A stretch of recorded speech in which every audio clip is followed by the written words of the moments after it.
नमस्कार मित्रांनो, लेखन कौशल्य चॅनलवरती तुमचं सर्वांचं स्वागत आहे. आजची कथा. नवऱ्याच्या जीवासाठी तिने कमला तिच्या पतीला म्हणजेच किशोरला घेऊन धावत धावत हॉस्पिटलच्या गेटजवळ आली. ती डॉक्टर डॉक्टर म्हणून ओरडू लागली. तितक्यात तिथे उपस्थित असलेल्या वॉर्डबॉयने तिची मदत केली. तो किशोर यांना स्ट्रेचरवर झोपून हॉस्पिटलमध्ये घेऊन आला. किशोर यांना हृदयविकाराचा झटका आला होता, त्यामुळे त्यांची तब्येत खूपच बिघडली होती. जसं वॉर्डबॉय किशोरला ऑपरेशन थिएटरमध्ये घेऊन गेला, तितक्यात डॉक्टरही तिथे उपस्थित झाले. किशोर यांच्या सर्व चाचण्या केल्या गेल्या. डॉक्टरांनी त्यांना काही औषधं दिली आणि थोडा वेळ थांबले, कारण किशोर यांची स्थिती खूप बिघडली होती. त्यामुळे डॉक्टर ते नॉर्मल होण्याची वाट पाहत होते. किशोर यांची परिस्थिती सामान्य झाल्याशिवाय डॉक्टर त्यांचे ऑपरेशन करू शकत नव्हते. ते बाहेर येऊन कमलाला म्हणाले, तुम्ही अकाउंटवर जाऊन 1,00,000 रुपये जमा करा. तुमच्या पतीची स्थिती खूप बिघडली आहे, त्यामुळे आम्हाला लगेचच त्यांचं ऑपरेशन करावं लागेल, नाहीतर काहीही अघटित घटना घडू शकते. डॉक्टरनी 1,00,000 रुपये सांगितल्यानंतर कमलाला खूपच टेन्शन आलं. ती डॉक्टरांना म्हणाली, तुम्ही त्यांच्या ऑपरेशनची सुरुवात करा. मी पैसे लवकरात लवकर अकाउंटवर जमा करेल, मला थोडा वेळ द्या. त्यावर डॉक्टर म्हणाले, हो, आता तुमच्याकडे वेळ आहे, तितकाच वेळ तुमच्याकडे पैसे जमा करण्यासाठी आहे. त्यामुळे लवकरात लवकर काहीतरी करा. अहो मॅडम, तुम्ही पैसे भरल्याशिवाय मी ऑपरेशन करू शकत नाही. तुम्हाला आधी पैसे भरावे लागतील, त्यानंतरच ऑपरेशनची प्रक्रिया चालू केली जाईल. डॉक्टरांचं असं म्हणणं ऐकून ती खूप चिंतित झाली, कारण तिच्याकडे काहीच रक्कम नव्हती. आता अचानक इतकी रक्कम कुठून जमा करायची याची तिला काळजी वाटू लागली. तिने तिच्या दोन्ही मुलांना बऱ्याचदा फोन लावला, पण दोघांपैकी एकानेही तिचा फोन उचलला नाही. तरीही ती त्यांना वारंवार फोन करत होती. समोरून काहीच उत्तर न मिळाल्याने ती रिक्षा पकडून घरी आली. घरी जाताच तिने तिचे कपाट उघडले. त्यात तिला काही पैसे मिळाले, जे तिने तिच्या साडीमध्ये गुंडाळून ठेवले होते. त्यानंतर ती तिच्या सोन्याच्या बांगड्या घेऊन सोनाराकडे गेली. त्या बांगड्या तिने गहाण ठेवल्या. त्यातून तिला 50,000 रुपये मिळाले. तेच पैसे घेऊन ती हॉस्पिटलमध्ये पोचली आणि पैसे अकाउंटवर जमा केले. त्यानंतर धावत धावत वर ऑपरेशन थिएटरजवळ गेली. तिने डॉक्टरांना तिची परिस्थिती सांगितली. ती त्यांना म्हणाली, माझ्याकडे जितके पैसे होते तितके पैसे मी खाली अकाउंटवर जमा केले आहेत. तुम्ही काळजी करू नका, उरलेले पैसे मी लवकरात लवकर आणण्याचा प्रयत्न करेल. कृपया करून तुम्ही ऑपरेशनला सुरुवात करा. पण डॉक्टरांनी संपूर्ण पैसे भरल्याशिवाय ऑपरेशन करण्यास नकार दिला. ती डॉक्टरांच्या पाया पडून हात जोडून त्यांना विनवण्या करू लागली. ती त्यांच्याकडे नवऱ्याच्या जीवाची भीक मागू लागली. काही वेळानंतर डॉक्टरांना तिची दया आली आणि ते म्हणाले, तुम्ही इतक्या विनवण्या करत आहात म्हणून मी तुमच्या नवऱ्याचं ऑपरेशन करतो, पण तुम्ही लवकरात लवकर पैसे जमा करा. असं म्हणून ते ऑपरेशन करण्यासाठी आतमध्ये निघून गेले. ती पुन्हा तिच्या मुलांना फोन करू लागली, पण तिची मुलं फोन उचलत नव्हती किंवा ते तिला काहीच उत्तर देत नव्हते. पैसे जमा करण्यासाठी ती खूप विचार करू लागली, पण तिच्याकडे काहीच पर्याय नव्हता. काही वेळानंतर ती तिच्या मुलांकडे गेली, जे त्याच शहरात राहत होते. ती तिचा मोठा मुलगा सुशीलच्या घरी गेली, पण त्याच्या दरवाजाला बाहेरून कुलूप लावलेलं होतं. त्यानंतर ती लहान मुलाकडे गेली, म्हणजेच निखिलकडे, जो मोठ्या मुलाच्या घराच्या जवळ काही अंतरावर राहत होता. जेव्हा ती त्याच्या घरी पोचली तेव्हा तिने पाहिलं की घरात पार्टी चालू आहे, कारण आतून गाण्याचा खूप मोठा आवाज येत होता. तिने अनेक वेळा दार ठोठावलं, पण बाहेर कोणीच आलं नाही. नंतर जेव्हा तिने दरवाजा थोडासा ढकलला तेव्हा दरवाजा आपोआप उघडला. आत पाहिलं तर घरात मोठमोठ्याने गाणी लावली होती, सोबतच वेगवेगळ्या रंगाचे लाईट लावले होते. घर अगदी चांगल्या प्रकारे सजवलेले दिसत होते. पण आज असा कोणता विशेष दिवस नव्हता. मग मुलांनी घर कशासाठी सजवलं याचा ती विचार करू लागली. आता आतमध्ये गेल्यानंतर ती तिच्या दोन्ही मुलाला शोधू लागली, पण ते दोघेही तिला कुठेच दिसले नाहीत. तितक्यात तिची नजर सुनांवर पडली. त्या सोफ्यावर बसून त्यांच्या मैत्रिणीसोबत गप्पा मारत होत्या. त्यांना पाहून ती चकित झाली. ती त्यांच्याकडे बराच वेळ पाहत होती. त्या आपल्या सुना आहेत यावर तिचा विश्वासच बसत नव्हता, कारण त्यांनी तिला पाहिलं होतं तरी त्या नजरअंदाज करू लागल्या होत्या. ती सोफ्याजवळ गेली आणि तिच्या दोन्ही सुनांना म्हणाली, मला तुमच्याशी काहीतरी महत्त्वाचं बोलायचं आहे. निखिल आणि सुशील मला दिसत नाहीत. कुठे आहेत ते दोघं? इतक्यात मनीषा आणि शीला तिला पाहून त्यांचं तोंड वाकडं करू लागल्या. मग मनीषा म्हणाली, असं कोणतं संकट तुमच्यावर आलं आहे त्यामुळे तुम्ही अशा अवतारात इथे आला आहात? अरे स्वतःची नाही तर कमीत कमी आमची तरी विचार करा. तुमची समाजात काहीच इज्जत नाही, पण आमची इज्जत आहे. सर्व लोकांसमोर आमची इज्जत घालवण्यासाठी तुम्ही अशा अवतारात आलात का? तेवढ्यात तिथे बसलेल्या सुनांच्या 2 मैत्रिणी म्हणाल्या, कोण आहे ही म्हातारी? आतमध्ये कशी काय आली? तुम्ही ओळखता का हिला? तेव्हा कमलाची लहान सून शिला हसत हसत म्हणाली मैत्रिणीला, नाही नाही, आम्ही हिला ओळखत नाही. कदाचित डोनेशन मागण्यासाठी आले असेल. तिला बाहेर सोडून येते. असं म्हणत त्या दोघी कमलाला घेऊन बाहेर येऊ लागल्या. पण तितक्यात कमलाने त्या दोघींना अडवलं आणि म्हणाली, मला बाहेर सोडण्याची काही गरज नाही. मी स्वतः बाहेर जाऊ शकते. पण फक्त मला एकदा माझ्या दोन्ही मुलाला भेटू द्या. तरी सुद्धा कमलाच्या सुना तिला हात पकडून दरवाजाच्या दिशेने घेऊन जाऊ लागल्या आणि म्हणाल्या, असं कोणतं संकट आलं आहे जे तुम्हाला तुमच्या मुलांना आता भेटायचं आहे? नंतर या. आज इथे तुमच्या मुलाचा विशेष दिवस आहे, त्यामुळे तुम्ही त्यांचा दिवस खराब करू नका. म्हटल्यावर कमलाला त्यांचा खूप राग आला आणि कमलाने रागाने त्यांची पकडलेल्या स्वतःचा हात जोरात झटका देत म्हणाली, मी बोललेलं तुम्हाला कळत नाही का? मला निखिल आणि सुशील सोबत बोलायचं आहे. तिला खूप राग आला होता, त्यामुळे ती जरा मोठ्या आवाजात त्यांच्याशी बोलत होती. तितक्यात तिथे उपस्थित असलेल्या सर्वजण कमलाकडे पाहू लागले आणि चालू असलेला म्युझिक बंद झाला. सर्वजण कमलाकडे, तिच्या दोन्ही मुलासुनाकडे टक लावून पाहत होते. तेवढ्यात कमलाने त्या दोघींचा हात पकडला आणि त्यांना जाब विचारू लागली, निखिल आणि सुशील कुठे आहेत? त्यांना लवकर बोलून घ्या. मला त्यांच्याशी खूप महत्त्वाचं बोलायचं आहे. तितक्यात निखिल आणि सुशील घरात जमा असलेल्या मित्रांच्या गर्दीतून पुढे आले आणि म्हणाले, काय झालं आहे आई? तू इथे काय करत आहेस आणि इतका का ओरडतच आहे? तुला तुझ्या घरी असायला हवं होतं, मग तू इथे अचानक कशी काय आलीस? काय काम आहे? तू आता आली आहेस तर आमच्याकडे काही पैसे वगैरे नाही आहेत. तरी सांग तुझं काय काम आहे? तितक्यात निखिल आणि सुशील त्यांच्या बायका त्यांच्या समोर आल्या आणि म्हणाल्या, एका बाजूला जाऊन बोला, उगाच इथे तमाशा मांडू नका. तितक्यात कमलाची दोन्ही मुलं रागाने ओरडत म्हणाली, तमाशा आम्ही नाही तर आईने मांडला आहे. आम्ही मस्त एन्जॉय करत होतो. उगाचच ही इथे येऊन नाटक करत आहे. सांग कशाला आले आहेस? कारण आम्ही तर इथे बोलवलं नव्हतं. आता आलीच आहेस, सांग कशाला आली आहेस? जेव्हा कमलाची मुलं सर्वांसमोर अशा प्रकारे बोलू लागली तेव्हा तिला खूप लाजिरवाण्यासारखं झालं. पण तिचा नाईलाज होता म्हणून ती तिच्या मुलांना समजवत म्हणाली, तुम्ही माझ्यासोबत कसं बोलत आहात? मी तुमच्या वयाची नाही, मी तुमची आई आहे.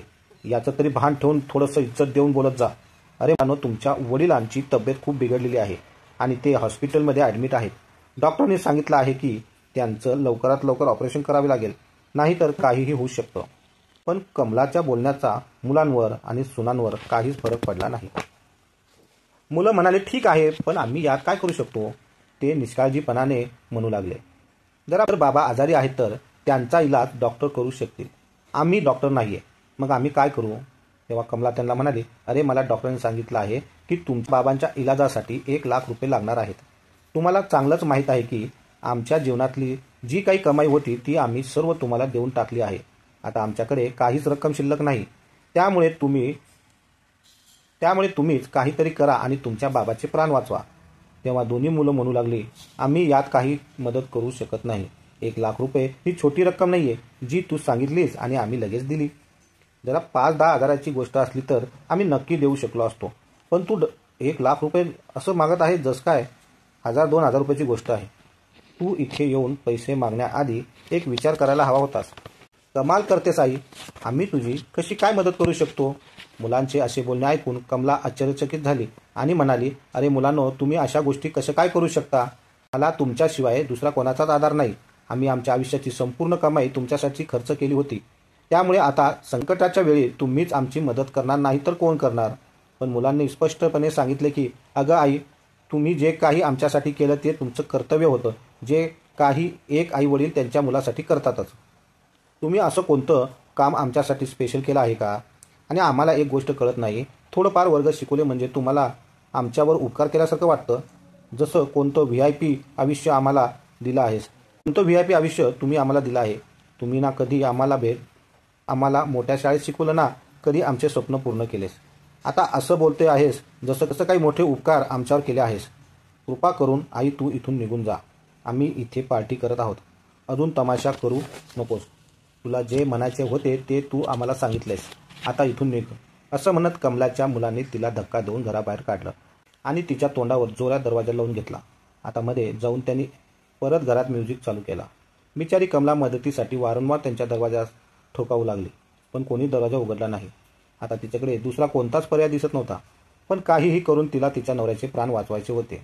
तिने मुलांसोबत परत संपर्क साधण्याचा प्रयत्न केला, पण तिला कोणीच मदत केली नाही. ती दरवाजा वाजून वाजून थकून गेली. शेवटी पोलीस स्टेशन हाच पर्याय तिच्यासाठी शिल्लक होता.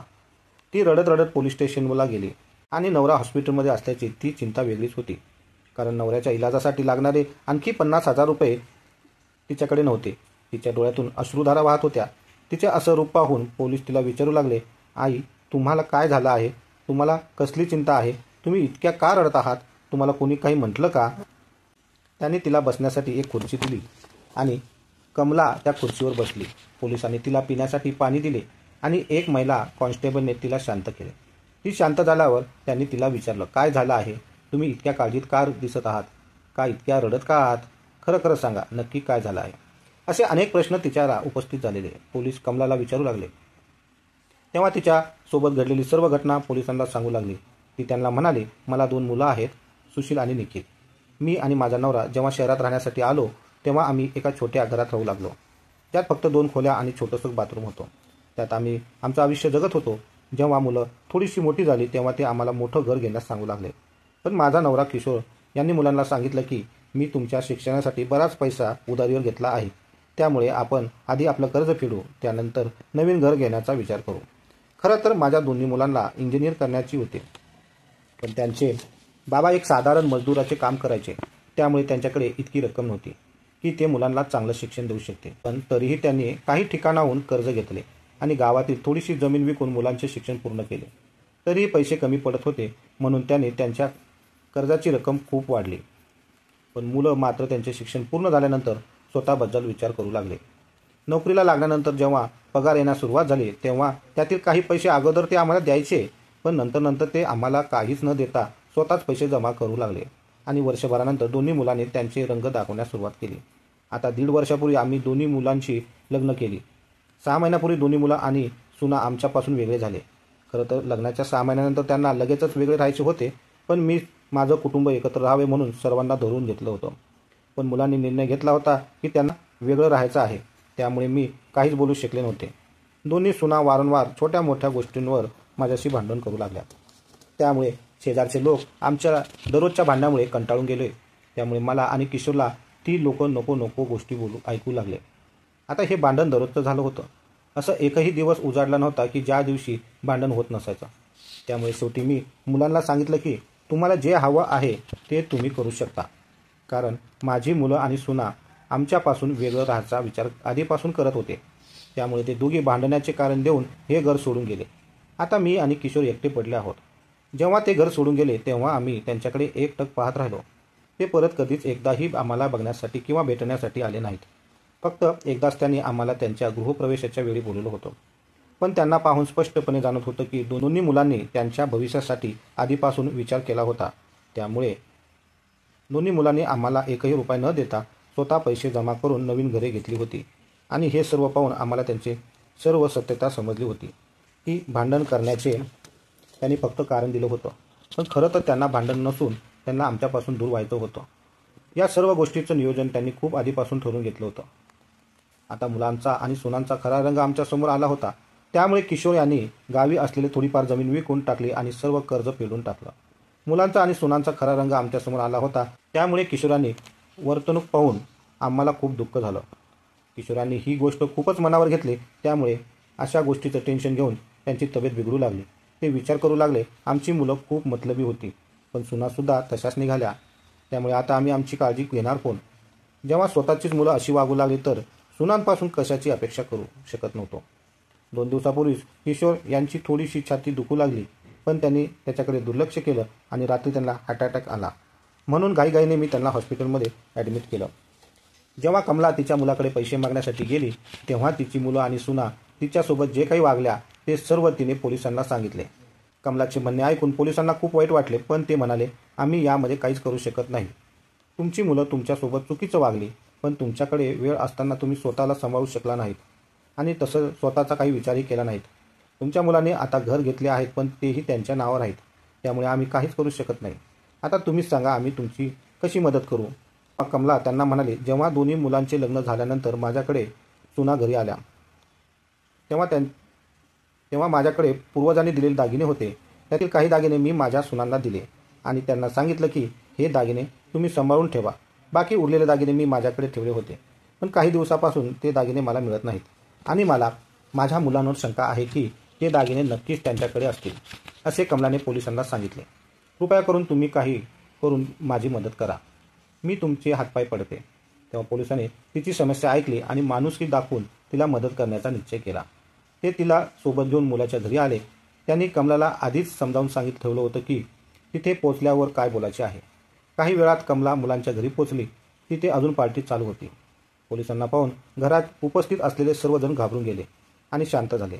अचानक पोलीस का आले, हे नक्की इथे कशासाठी आले आहेत, याचा सर्वजण विचार करू लागले. पोलिसांनी कमलाच्या मुलांना नाव घेऊन बोलवले. ते म्हणाले, निखिल आणि सुशील दोघेही बायकांसोबत पुढे या. ते चौघेही पुढे आले आणि विचारू लागले, सर काय झालं आहे, तुम्ही इथं कसं काय आलात? तेव्हा पोलिसांनी सांगितलं की तुमच्या आईनं तुमच्या विरोधात चोरीची तक्रार दाखल केली आहे. तेव्हा तिची मुलं हसू लागली आणि म्हणाली, कमाल करता साहेब, आम्ही अशा स्त्रीकडून काय चोरी करू शकतो जिच्याकडे तर साधं 2 वेळ जेवण्यासाठी पैसे नाहीत. तितक्यात पोलीस म्हणाले, त्यांनी तुमच्यावर असा आरोप केला आहे की तुम्ही त्यांचे पूर्वजांचे दिलेले दागिने चोरले आहेत. यामुळे आम्हाला तुमचे घर तपासायचे आहे. पोलिसांचं असं म्हणणं ऐकून तिच्या दोन्ही सुना घर तपासण्यासाठी पोलिसांना नकार देऊ लागले. पण तरीही पोलीस जबरदस्तीने त्यांच्या घराची तपासणी सुरू करू लागले. सुनेच्या खोलीतून तिचे सर्व दागिने घेऊन पोलीस घराबाहेर आले आणि ते दागिने कमलाला दाखवू लागले. त्यांनी विचारलं, आई हे तुमचे दागिने आहेत का? व्यवस्थित बघा आणि सांगा हे दागिने नक्कीच तुमचे आहेत का? तेव्हा कमलाने त्यांच्यासमोर होकारार्थी शब्द हलवले आणि म्हणाली, हो हे माझेच दागिने आहेत. हीच आमच्या पूर्वजांची निशाणी आहे. जर तुमचा विश्वास बसत नसेल तर तुम्ही माझ्या मुलाच्या लग्नातील व्हिडिओ पाहू शकता की त्यात हे दागिने मी घातलेले होते. तेव्हापासून माझ्या सुनेने मला हे दागिने दिले तेव्हापासून हे दागिने माझ्याकडेच होते. माझ्या सुनांनी हे दागिने माझ्या संमतीशिवाय चोरी केली. तितक्या दोन्ही सुना घाबरल्या आणि म्हणू लागल्या, तुम्ही काय खोटं बोलत आहात, हे दागिने तर तुम्हीच आम्हाला दिले होते. त्यावर कमला त्यांना खोटं नाटक करत म्हणाली, नाही मी तुम्हाला कोणतेच दागिने दिले नव्हते आणि हो जरी काही मी दागिने दिले असेल तर हे आता मला परत पाहिजे. आता या दागिन्यावर कोणाचाही कुठला अधिकार नाही. हे दागिने मला माझ्या पूर्वजांनी दिले होते आणि ह्यावर आता फक्त माझाच अधिकार आहे. पोलिसांनी या बाबतीत कमलाची साथ दिली आणि ते दागिने घेऊन कमला निघून आली. तिच्या दोन्ही मुलांनी तिला फसवलं, पण तिच्याकडे नवऱ्याचा जीव वाचवण्यासाठी खोटं बोलल्याशिवाय दुसरा कोणताच पर्याय नव्हता. त्यामुळे ती खोटं बोलून दागिने घेऊन आली आणि तसंच म्हटलं जातं ना, जर कोणाचा जीव वाचवण्यासाठी खोट्याची मदत घेतली तर ते 100 खऱ्या गोष्टीपेक्षा मोठा असतं. या गोष्टीचा विचार करून ती कोणालाही न घाबरता खोटं बोलली, कारण या खोट्यामुळे तिच्या नवऱ्याचा जीव वाचणार होता. आता त्यातील काही दागिने विकून तिने पैसे जमा केले आणि हॉस्पिटलमध्ये भरून टाकले. त्यामुळे तिच्या नवऱ्याचा इलाज झाला. आता किशोर यांची तब्येत अगदी ठणठणीत आली आहे. आता कमला आणि तिचा नवरा दोघे आनंदी जीवन जगत आहेत. वृद्ध अवस्थेत ही एक अशी अवस्था आहे, कधी ना कधी स्वतःची कामे करणे फार कठीण होत जातं. अशावेळी त्या दोघांनी वृद्ध आश्रमाचा आधार घेतला. त्यांनी त्यांचा राहतं घर विकून त्या संस्थेला पैसे दान केले, ज्या संस्थेत आता ते राहत आहेत. त्यांनी त्यांचे पैसे दागिने विकून वृद्धाश्रमाच्या संचालकाला ते पैसे दिले. आता ते दोघंही त्या वृद्धाश्रमात राहत आहेत. आता त्यांनी मरेपर्यंत त्या वृद्धाश्रमाचीच मदत घेण्याचे ठरवले आहे. तर मित्रांनो, कमला यांनी स्वतःचं डोकं लावून तिच्या नवऱ्याचा जीव वाचवला. एक ना एक दिवस व्यक्तीचा मृत्यू निश्चित आहे आणि हे अटळ सत्य आहे. तर मित्रांनो, कशी वाटली ही कथा? तुम्हाला आवडली असेल तर नक्की शेअर करा आणि चॅनलला सबस्क्राईब करायचं विसरू नका. पुन्हा भेटू पुढच्या व्हिडिओमध्ये. धन्यवाद.